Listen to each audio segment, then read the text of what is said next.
Lipay na jud kita guys karon kay nauli-ulian na jud ang pagpangitlog sa atong mga manok.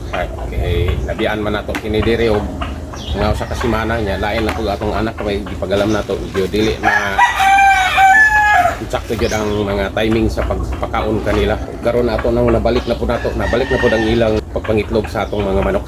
So importante jud ini mga manuka nga jud ang imong mga pagkaon nga gihatag. Bisan pa tuod nga kining pagkaon nga atong gihatag kanila mga lingmas kini mo man kini gidalag pagpaitlog kanila, pero kung dili nato sila insaktuon jud ang idagkanon sa ilang pagpakaon nga dili jud sila makulangan. Niwang sila nya ang niwang nga manok o na hinungdan nga jutay ang mga itlog kanila. Kung jud na stage ma-maintain jud nimo ang tambukon sa mga manok nato kay kung mohaga ang ilang kalawasan nini dili na pud na sila mo itlog mo paabot na pud kana sila maulian ang ilang kalawasan, tambok na pud sila. Ya, lisod ba yan ang pagpatambok sa mga manok? Dali ra kayo ang paghugo kanila kung pagpaniwang sa mga manok nato. Dugay ra kayo natong paulian, patambukon sila pagbalik. Mo nga ang imong pagkaon nga ihatag kanila, kinahanglan jud sinukod jud nimo. Steady jud ang imong idagkanon dili. Sabdo sobra kay kan imong siyang kasobrahan. Malugi pagka.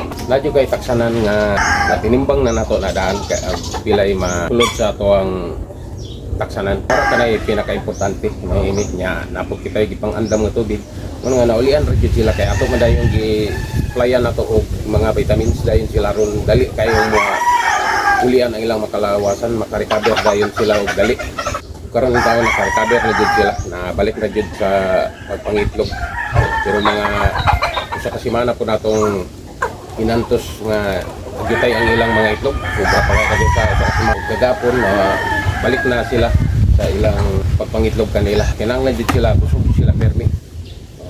Atong ihatag nila pagkaon. Igo-igo jud nga makatublag jud sa ilang mga kabalunan.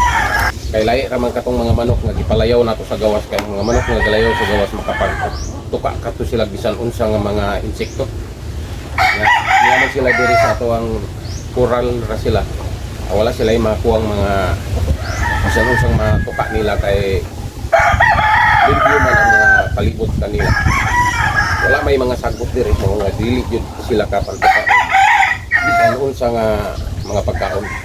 Kasalig ra jud sila sa atong mga gihatag nga mga feeds nga ilalog nato kanila. Kinahanglan jud sila sakon jud nato ug aktibo jud kita nga mo alaga kanila. Aktibo kitang mo galam ug mo pagkaon kanila. Mao kanay sekreto guys sa pag-alaga og mga manok nga ingon ini kay kini mga manok kasi ambil nyo dalan mo kini sila kayo dili ni sila pareho sa mga manok nga native jud nga pure nga pwede ra nimo sila layawon nimo sila kini sila kinahanglan jud ka nga dalan jud ka sige.